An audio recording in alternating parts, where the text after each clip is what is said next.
Hello everyone, welcome back to the Anthony podcast. And today I'm joined by Mike from the Blue Boys Network. How you doing today, Mike? Yeah, I'm good, thank you, Anthony, mate. Yeah, I'm good. Long time no speak. I think when was the last time I was on? About 4 or 5 years ago. Yeah, Yeah, always nice to see you, my friend, and I hope everyone watching are okay as well. me too.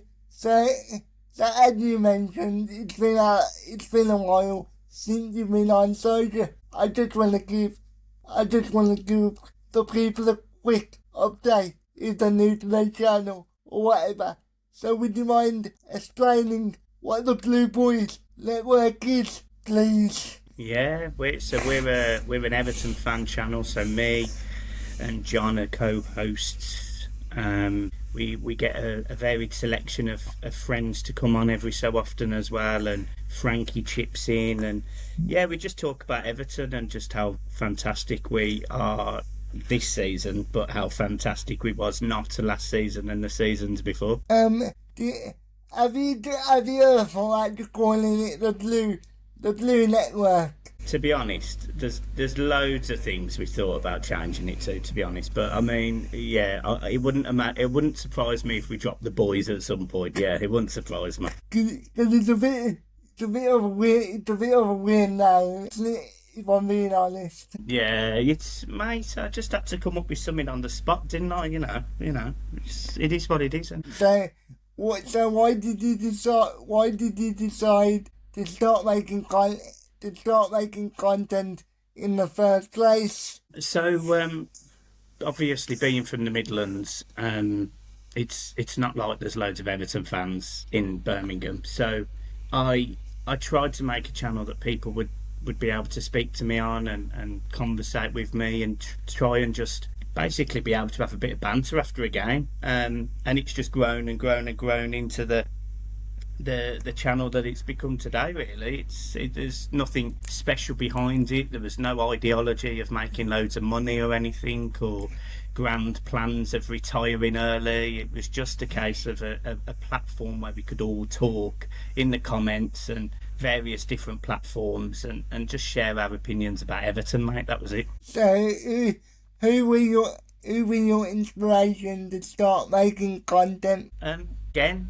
I don't tend to have inspirations in terms of content creation and things. I sort of believe that you create your own destiny, your own unique brand. Everyone is individual. Everyone is, everyone has their own unique selling point. So I never created the channel to be like anyone else. I simply created the channel because I felt like it was an opportunity to showcase and to get my opinion across with other Everton fans, but equally for those guys to share with me. It was never a case of, I looked at any of the other Everton channels or any of the other YouTube channels and go, well, I want to be like him or her or them. There was none of that. I just wanted to have a platform I could speak to my friends, basically. So what made you become an Everton fan? Because as you mentioned, you're from Birmingham, so it's a bit of like, it's not the sort of thing that you would expect, to be honest. Yeah, so I become an Everton fan because my dad's an Everton fan and was born up there, and my family originate from North Wales, and they were all Everton fans. So being an Everton fan has been in our blood for years, forever. So yeah, I didn't really have a choice, if I'm being honest. There's a saying, you don't choose to be a blue. You are a chosen one from birth, basically. So there is a full saying to it, but yeah, basically, I didn't pick being an Everton fan. I was a blue from birth. Yeah, simple as that. That so how did that affect you? How did that affect your life experience? What, like how many times did you get to go as a child? Yeah, so I was fortunate, I watched plenty of Everton games growing up. I was also a mascot for Everton when I was younger, and I was playing academy football. People would look at me and not, they wouldn't judge me for being an Everton fan. There was never anyone that would take the mick out of me because I tend to be able to run rings around them playing footballs. There was never that problem in terms of like moving forward and and really just continuously being a Blue, being passionate about being a Blue and not stop supporting them. Um, it just never happened. So my life experience was good. There was Everton was always there. Family always come first and always will come first, and that's never really been any different. All my friends accepted me for being an Everton fan, and well, they didn't have a choice when I was the best footballer on the team most of the time, mate. Everybody say that. Well, mate, I mean, I will. Anyone that watches this, I will fancy my chances against any of them. I might be fat, ginger, and overweight, but I'm telling you, I can still run rings around most. I don't doubt that. So, Which bit? The fat and ginger bit? look, I run in circles, right?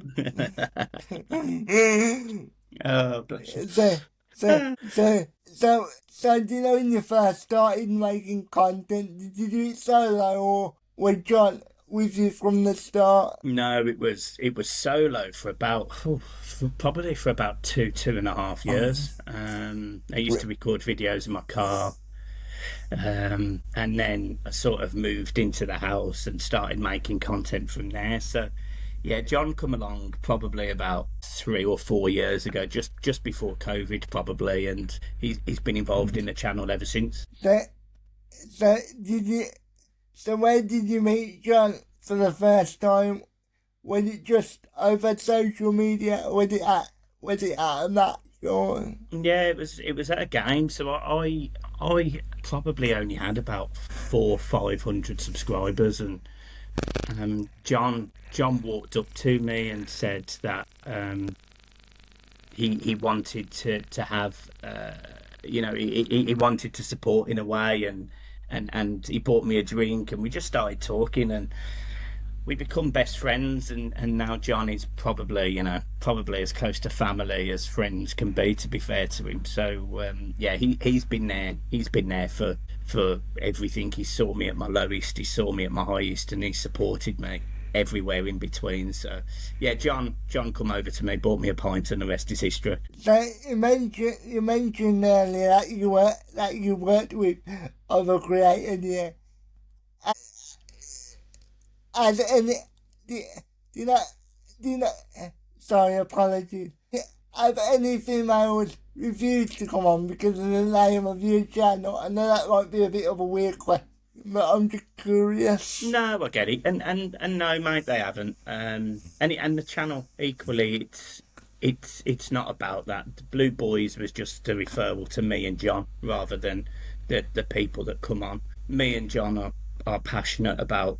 Well, I'll be honest, everyone. Everyone is unique in any way. It doesn't matter Yeah, sex, gender, race, ability, anything. It doesn't matter to me. So anyone is welcome on the Blue Boys Network. yeah, And more importantly, it's actually about the conversation around football. yeah, We tend to be strictly Everton fans, but that doesn't stop anything. And certainly in the earlier days when more Everton fan channels were popping up, we tried to support a lot more than we could now. Obviously now it's more difficult. You've got sponsors, you have proper schedules, whereas before it was very ad hoc and we could just jump on channels and they could jump on ours. But it is yeah, different now. But ordinarily, mate, anyone is welcome to watch and view and be involved in the Blue Boys yeah, Network. It's not it doesn't matter about anything else. yeah. I, I, I just, I just thought there might have been some people that would have refused. So I just thought, oh, that's the question out of curiosity. Yeah, no, it's fine. Yeah, mate, it's understandable in the name. In the name says Blue Boys. It might look like a singular club, but yeah, mate, no, we're just not like that. I'm incredibly passionate about ladies football as much as I am men's. I was watching the Everton game this weekend and we were very poor against Tottenham. The first game of the season we beat Liverpool 4-1 at Anfield. It doesn't matter on the sex to me. What is really important is that Everton as a football club and as a group of fans, we go forward together. Doesn't matter either Yeah, way. I think that's the best way. I think that's the best way to be in every part of life, to be honest, especially in sport. Yeah, of course, and you know what we need to remember is everyone should have an equal opportunity. It's a Yeah, given, you know, and it's obviously more difficult for some people than it is, but you have to support people. I completely agree with that. So when you started making content with John, how long do you think it took you to find your chemistry? To be honest, with John, it took ten Mhm. seconds. It took 10 seconds. We bounced off each other instantly. So yeah, mate, we've never had that problem at all. Me and John, to be honest, and we get on like a house on fire. To be fair. For, from what I've seen of your content, you seem to be the more measured one of the two, and John seems to be very passionate. Yeah, it was almost a conscious decision. So when this channel started, I was incredibly passionate, very vocal, very outspoken. But I think when you've got two people, you need one person to be able to articulate an opinion and the other person to react. And I think it gives good viewing. Don't get me wrong, sometimes I absolutely lose it. Yeah, But that tends to make it more entertaining when Mike loses it. So John's the class clown until Mike stands up, sort of thing. by the way, I'm not trying to say, that John can't be articulate. I'm just saying, most of the time, John, the more, John, to me, John seemed like the sort of person you would meet in the pub. Yeah, and that is John. You know, that is John. John's completely relatable. He's a genuine match going, hard working fan.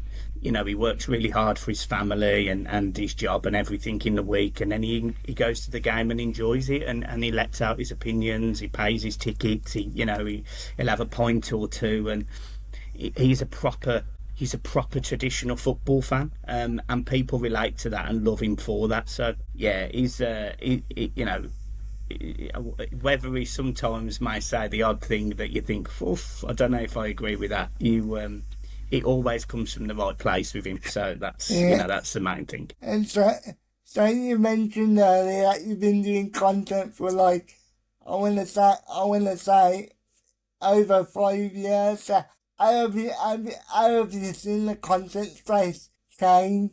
I mean, it's interesting actually because there's so many more content creators that do a really good job at keeping people engaged, and then the media of content has changed. You know, a lot of people now watch short form videos rather than Yeah, an 8, 15, 20, half an hour video on YouTube. A lot of people watch the clips. They watch the 15-second ones on YouTube, or the minute ones, or you know, the little infotainment videos that you see on TikTok. It's not the same, but equally, you know, people are reliant.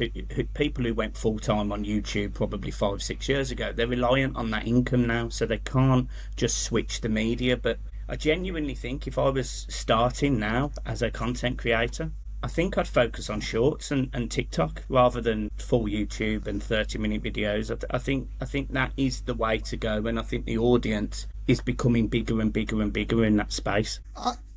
I understand what you mean, but I also think there's a, there's more people out there there's more people out there than you think that still enjoy long form. So I wouldn't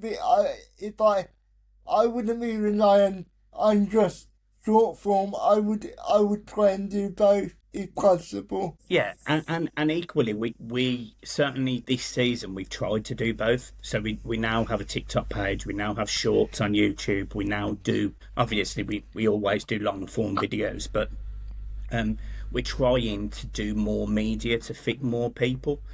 We've also released Blue Boys Network as a podcast on Amazon and Apple and Yeah, all of those places. So we are trying to give people the opportunity who want to listen to us and want to watch us more media and more channels to do so. And we try to do it at no cost. You know, we try not to charge people. We don't charge people.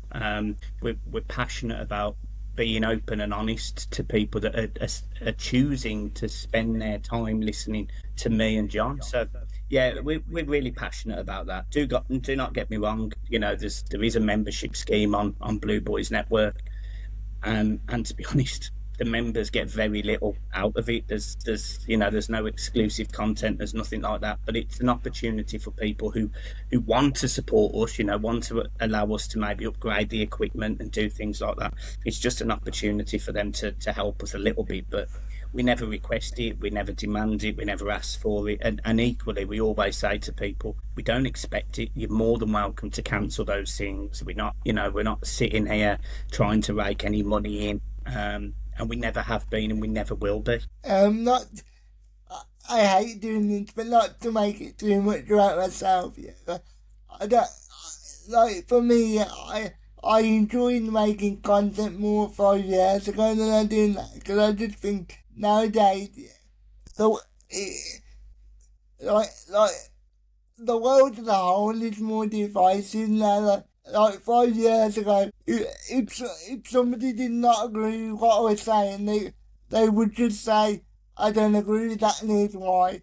And nowadays, it just seems people are more aggressive. Yeah, for me, I think a lot of people are more opinions now mean, it sounds awful, but they mean less.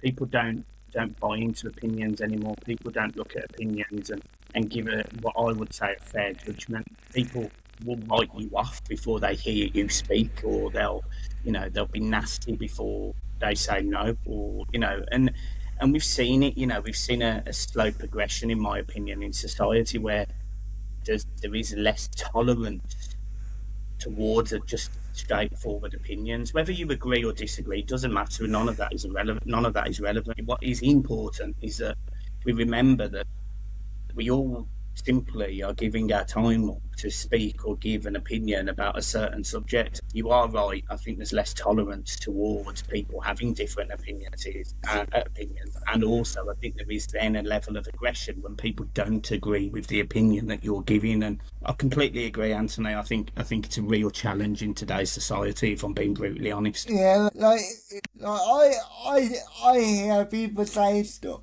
and even if I don't agree, I'm not like screaming and shouting. It feels like nowadays people just prefer to scream and shout rather than saying, well, why do you think that? Or you're that wrong because of this or whatever. Yeah, and you notice that, I used to get some comments about, my appearance, for example, but it would always be because I've said something that they don't like. People would then go and say, "Oh, Mike, you're fat, or you're overweight, or you sit there and you do laugh. You do laugh because you sit there and think, if people realise that what you're writing doesn't matter, like it doesn't matter. I'm never going to meet you. Even if I do meet you, you're not going to do anything about it. It's sort of water off a duck's back. I can get that it gets to some people, and obviously celebrities and really famous people that may get thousands of negative comments a day. Obviously, it will take the toll. But for me, for example, I might get the odd one. John might get the odd one.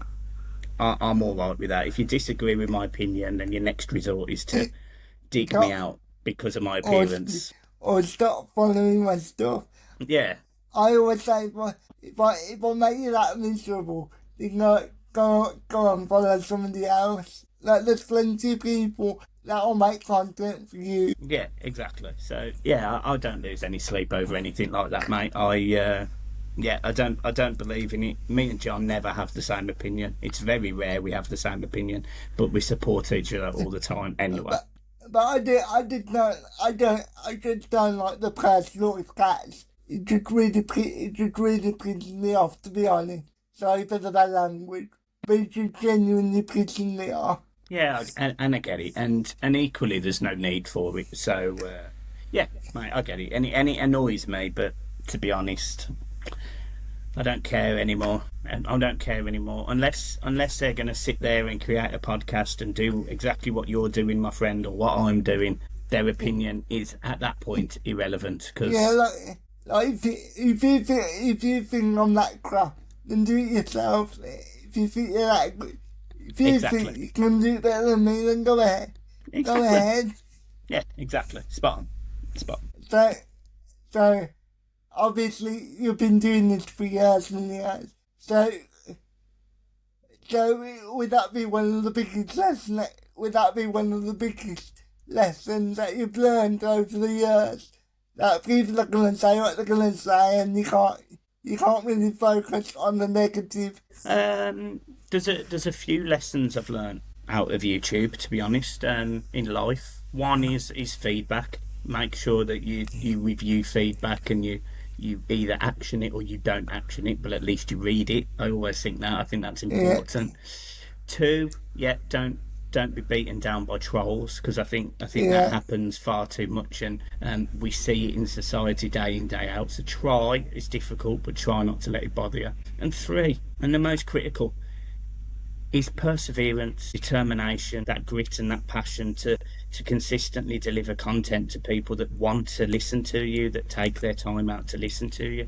You might not get the views, you might get the 3 or 4 views, the 10 views, the 20 views, the 50 views, the 100 views, whatever you look at and you go, oh, that's a rubbish number. You might get that, but those 100 people or those 3 people or those 1 person who tuned in to watch you has really appreciated the time that you've put into doing that, because they've chose to sit there and watch it. So people need to remember that, and then that grows. When you're asking for support, saying, look, I want to make this bigger, I want more people to listen to me, can you help? You're directly asking people to support you, and I think that is absolutely critical. So yeah, look, for me, they're the 3 lessons for me. Yeah, especially about the constructive criticism, because I think a lot of people can get constructive criticism and hate mixed up nowadays. Like, you can give somebody all the constructive criticism in the world, but they just can't take it. Again, Yeah. I just think it's a society thing, to be honest. Yeah, and equally, it's you can't read tone in words. So for example, if I was to write in your comments, Anthony, turn your microphone up, I can't hear you. That's a direct comment that you'll go, oh, maybe I was too quiet. Fair enough. But if somebody goes, your microphone's rubbish and whatever. It's the wrong way of saying the same thing. Do you get what I mean? Yeah, I know what you mean, but even when you give people constructive criticism in person, a lot of people can't tell the difference anymore between constructive criticism and hatefulness, and it's just sad. 'Cause I think everybody can improve with constructive criticism. It's an interesting example that you use, turning the microphone up. I've done that recently. I hope I'm coming across a lot clearer. Yeah, and I mean, your microphone is top notch, mate. Your sound, you're fine.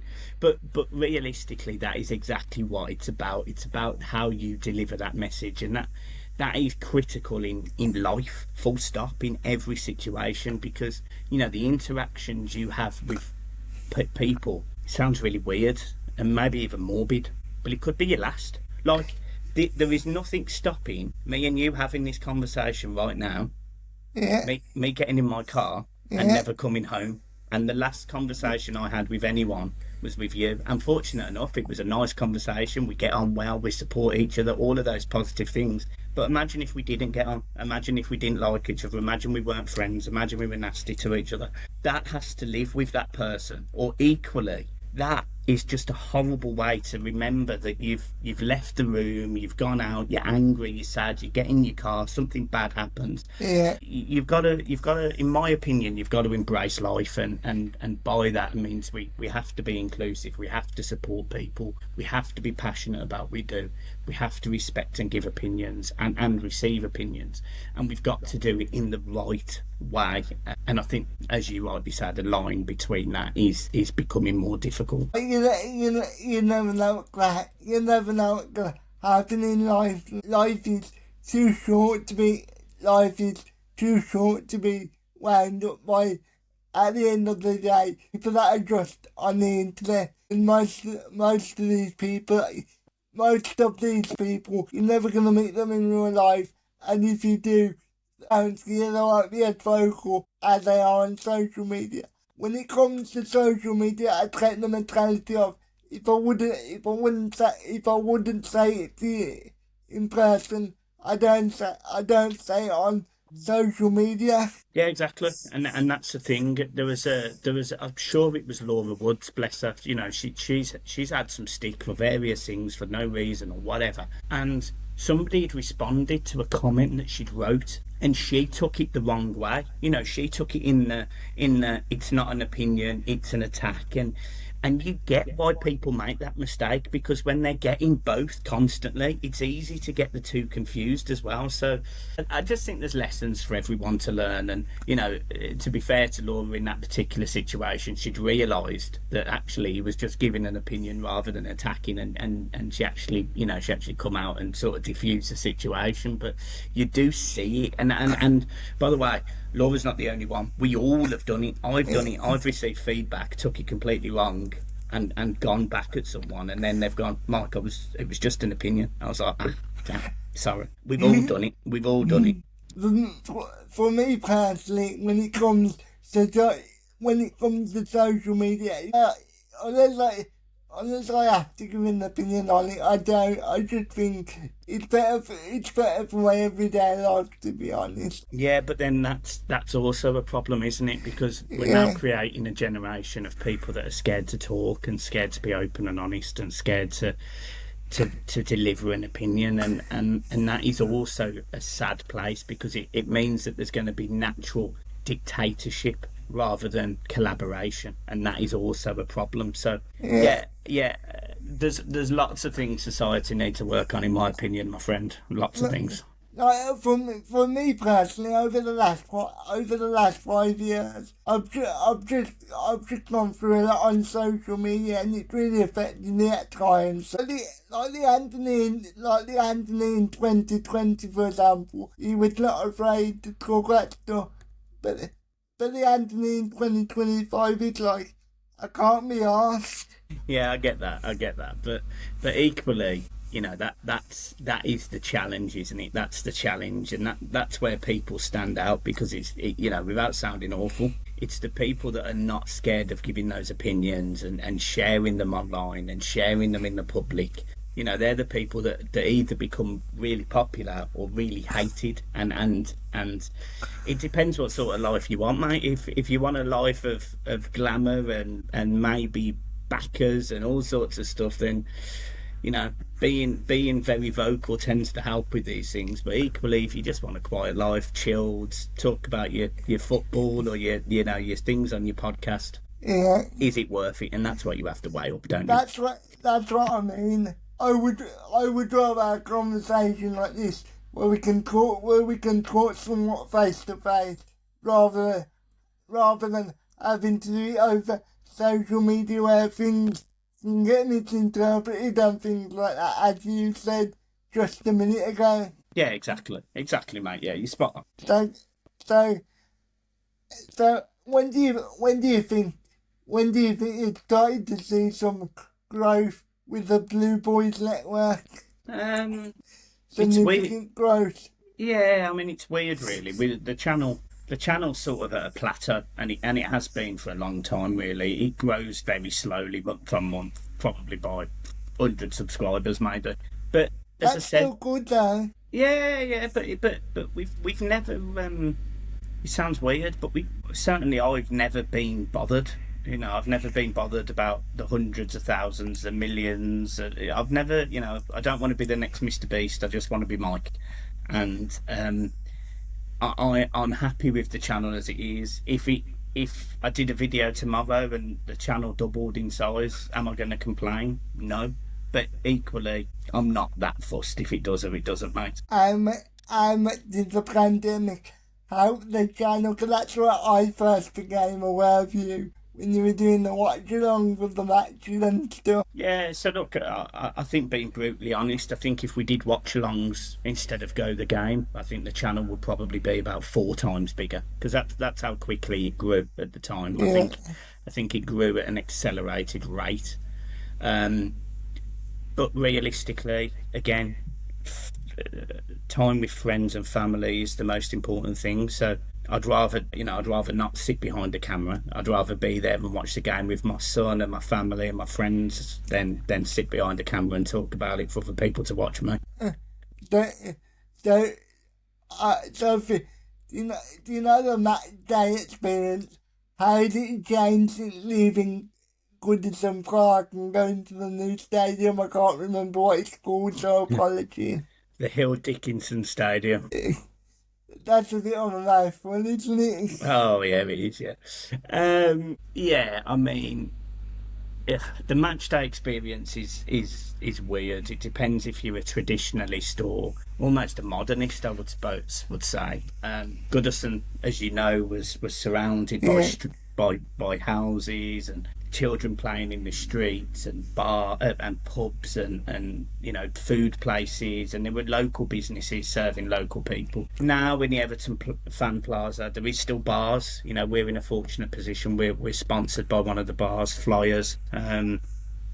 But we're in a position where we've been fortunate to do that, and there is bars up and down that street. But when you get into the grounds of the stadium, you do see that the food is now expensive. It's, you know, it's a different feeling around the club. It's a more modern feeling around the club. You go into the stadium and it's louder. It's more hostile in that sense. But then Goodison was hostile because the noise was real, rather than in the new stadium. The noise is real, but it's amplified by the design of the stadium, whereas at Goodison it was just how loud could you shout. Like, I don't mean to cut you off, but at Goodison Park, you were pretty much on top of the pitch, was it? Yeah, and obviously it's not like that anymore. Well, to be fair to the new stadium, it is like that. It's actually it's not quite as close, but I mean, there's not a lot in it in terms of the logistics of the stadium.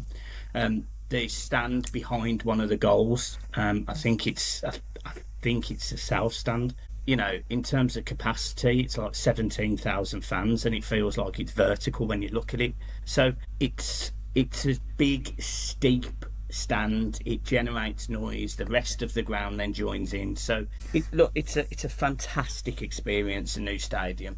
But do I miss Goodison Park? Yes, I do. I bet it makes it a bit easier to take, knowing that you're having a pretty alright start at the time I'm recording. Yeah. It's just weird comparing the two, if you get what I mean. Like, it's like when you look at it, it's just strange. Do you get what I mean? Like, the difference is so strange. Yeah, but you know what I mean? Like, if you were losing every week or 5 or 6-0, people would be like, this stadium, and because you're having a couple of alright results at the moment. Again, at the time of recording, I imagine people are more accepting, I don't want to say accepting, the more comfortable with it, if you know what I mean. Yeah, you are right. I think if Everton had gone in there and they'd have lost and they hadn't performed, then yeah, I agree. But realistically, Goodison Park was one of them stadiums that if the players play well, they'll support you. If the players don't play well, they'll support you, but they'll tell you you're playing badly. And in the new stadium, it's just a case of, we haven't seen Everton really play badly yet. You know, we beat Mansfield. We should have beat Aston Villa, and we beat Brighton. So when you look at the games that we've played and the start to the season we've had, we've been much better this season than we have in a long time. So Everton fans are happy in general at the minute. Would you would you consider it a good look? A good luck charm at the minute? Let's see if we win a trophy this season, mate. If we win a trophy, then yeah, it can be the good luck charm. But at the minute, it's just a stadium with four stands and a football pitch. But you know that lovely people saying that realistically. You know that lovely people saying that it's a good luck charm. Yeah. You know when they had 3 games. But as I said earlier, people are just so reactionary, good or bad.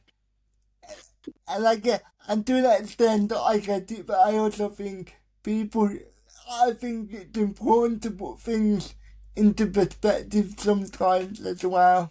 Yeah, of course. And equally, everything should be in perspective. Everton have been a poor team for a long, long time. And Yeah.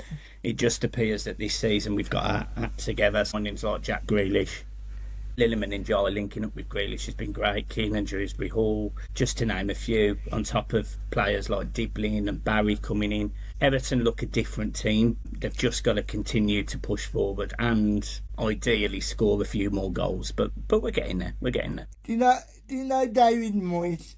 Yeah. Moyes, I can never say it right, but do you think he's one of the most underrated managers of all time? Yeah, I don't. I think David Moyes didn't get a fair crack at Man United. We've seen the decline of Manchester United, so it was, you can't really put that on Moyes. Moyes has never had the opportunity of leading a team, say, Arsenal, Chelsea, Liverpool, as much as it pains me to say. He's never had the chance to lead a team like that. I honestly think David Moyes is a fantastic manager, and I think he sets up teams to get results. And in this day and age, that's what it should be about, getting results. And he does that. So, for me, he's underrated. He did a great job at West Ham. He's done a great job at Everton, appearingly twice. So let's hope it continues. This my age like milk. Yeah, that's it. Age like milk. Yeah, I mean, realistically, I would say he's aging like fine wine. But I mean, if you want to say milk, you say milk. No, I'm not saying it like that. I'm saying it in terms of you just said at the moment it's doing well, but by the time in 6 months' time it can all be going wrong. Oh, yeah. I get it. But look at West Ham, for example. West Ham under Graham Potter, they sat David Moyes. They wanted a different brand of football. They wanted to push on from David Moyes winning them a trophy, and they look like they could get relegated this season because they look awful. So swings and roundabouts. Do you think if David Moyes would have went to Man United a season or 2 later, you would have been better off? Or do you think? Do you think that just Man United at this point? I think David Moyes, weirdly, was never the right man for Man United, because I think Manchester United relied so much on the team that they'd built and Sir Alex Ferguson. I think when you take out the players in that team at the time and you take out Sir Alex Ferguson, even moving 15 years on, you look at that Manchester United team now and it's never been at those heights. They've had a couple of runners-up. They've won the Europa League. They've won an FA Cup. But realistically, that Manchester United team, and unfortunately probably manager and things, it's a bit of a basket job, if I'm being honest. It's a real mess, and I can't see anyone fixing it unless they bring in a real authoritarian manager, someone like a Carlo Ancelotti, who is obviously now the Brazil manager. So when it's all said and done, and David Moyes chooses to retire, think will go down as a Hall of Fame manager? It's a tough one. He's, in terms of games managed, yes, but he hasn't won a lot. So I think it's a difficult one to answer. Do I think the day he retires, but Everton will, honour him in some way? Not necessarily with a statue, but with something to say thank you for your service. Yeah, I think they will.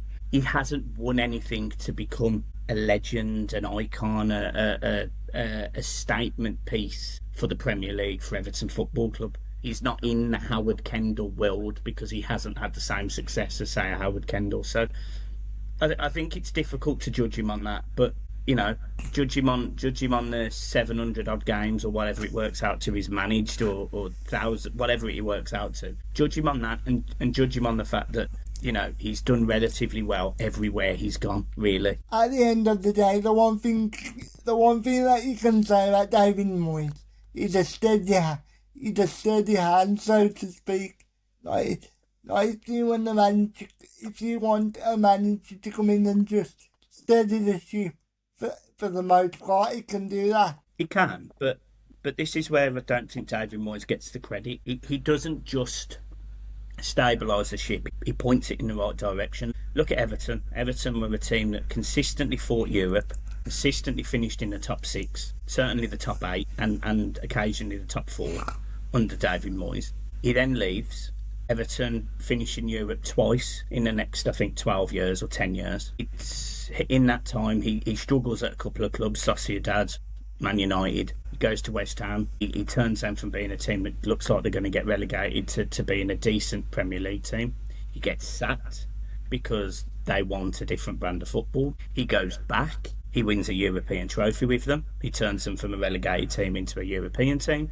He gets sacked again. He comes into Everton and he turns Everton from being a relegation team, hopefully, into a team that is competing around Europe spaces in the next couple of seasons.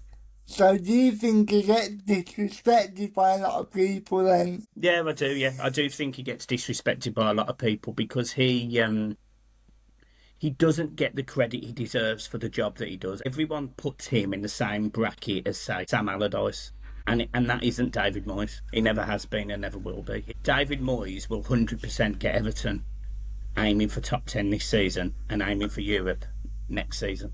That's what David Moyes will do. Now, at the time of recording, the way it's going, you might end up finishing in the European places this season if you go on the way that you're going. Yeah. I mean, for me, I think we need more goals. I'm not confident on Barry or Beto this season. I think Barry's a player, but it's going to take time, and I don't think Beto's going to score enough. You don't want to be reliant on one or two players, do you?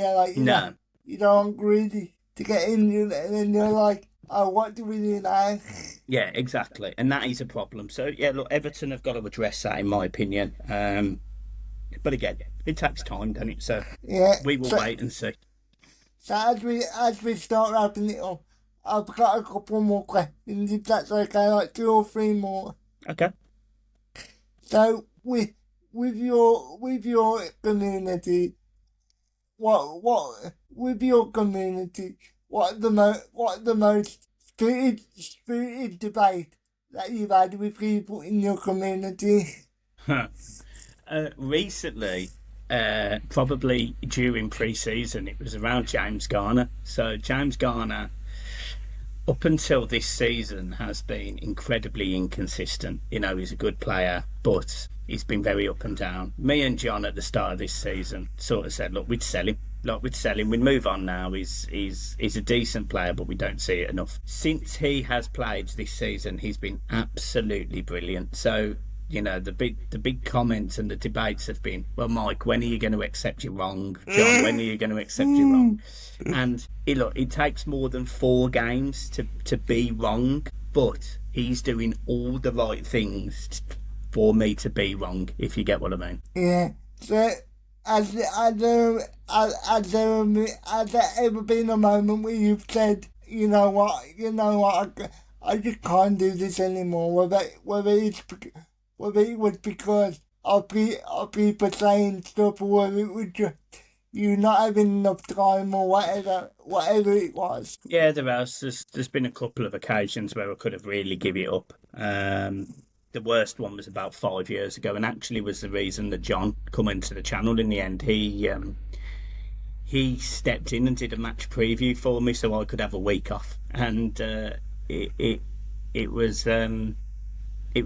really nice of him to do that. He had no experience sitting behind a camera, and he was great. So yeah, mate, there's been times, but you know, for everyone watching now, I'm not going anywhere, and nor is Blue Boys Network. So do you think it's easier making content with 2 people, because you obviously have some of the debates of. That's why I enjoy interviewing and podcasting, because when I'm doing videos for myself, I just feel like I'm rabbiting on and on.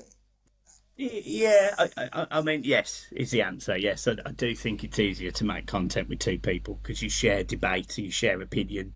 Realistically, I've done this for so long, mate. I can fill up a 15-minute YouTube video on my own, no problem. For me, I end up talking for too long. Look, I look down at the time of recording and I've been going for nearly 2.5 hours and I'm like, what did I say? What did I say that needed to be 2.5 hours? Well, mate, it's sharing the world your wisdom, my friend. That's the main thing. That's all that matters there. Yeah, but I do think it is easier and you do get, like, well, as somebody that follows people that make content, obviously, I do enjoy watching two people have a conversation than somebody just talking to camera. Yeah, and equally, ultimately, so do I. But I also don't have an issue just watching, one person give their opinion. Neither do I, by the way. Yes. But no, I do agree. It because you get the back and forth, you get the different of opinions. Where do you swing? Do you agree with this person? Do you agree with this person? Who knows? But yeah, and sometimes somebody can say something, and then it can open up a whole different opinion that you never thought about before. Yeah, exactly. Yeah, and you sit there and you go, oh yeah, I never thought of it like that. So yeah, mate, I completely agree. So my last question, what would you like the Blue Boys Network, what would you like your legacy to be as a content creator? What a question that is. I think for me, if the channel ended tomorrow, for example, I'd simply want people to go, that Mike was all right. He was all right. He supported the community when he could. He did videos when he could. He tried to support causes like mental health and anxiety and all sorts. And I just hope that's remembered. I'm not bothered about people remembering me for talking about football and talking about the channel having opinions on certain players and whatever. I just hope people remember that people are people and we should support as many people as we can in life. So I hope that comes across in my videos, and I certainly hope that if the channel finished tomorrow, I certainly hope that that's what people would look at me and go, yeah, he cared about people. Yeah. I've just thought one last quick question. I apologise. But do you think nowadays, with content creation, too many people are individualistic, if you know what I mean? Yeah, I do. I think a lot of people, I think there's less support within our community than there used to be. More people are their own agenda, their own views, their own monetization, whatever it is. But equally, the best way to grow is to work with other channels. So my advice to people who are starting this and may watch this is it's really important that to connect with a wider group, and not just on YouTube, in life. Networking is really important. So make sure you do that to the best of your ability, everyone. I think that's the best way to end it. So do you want to promote anything in particular, or just the Blue Boys Network as a whole? Yeah, no, so yeah, obviously we are on the Blue Boys Network, so come and follow us on all the social media platforms. We're on everything, but most importantly, guys, for anyone new watching this, make sure you subscribe to Anthony's podcast, because he puts a lot of work into it. He's trying to regularly get guests on, and your support and supporting him to grow is massive. So go and subscribe to Anthony if you haven't already, and if you're coming over from the Blue Boys Network, then yeah, as I've just said, make sure you watch this and make sure you support Anthony as well. Thank you. That's not the reason why I asked you to do that, by the way, but I appreciate it nonetheless. It never is. But it's a unique twist, really, isn't it? Make sure you follow me, but support him more. So please go, if you're coming from my side, please go and follow the Blue Boys Network if you enjoy football or soccer, whatever you want to call it. wherever you are in the world. And thank you for giving us some of your time. Have a good day. Stay safe. Bye bye.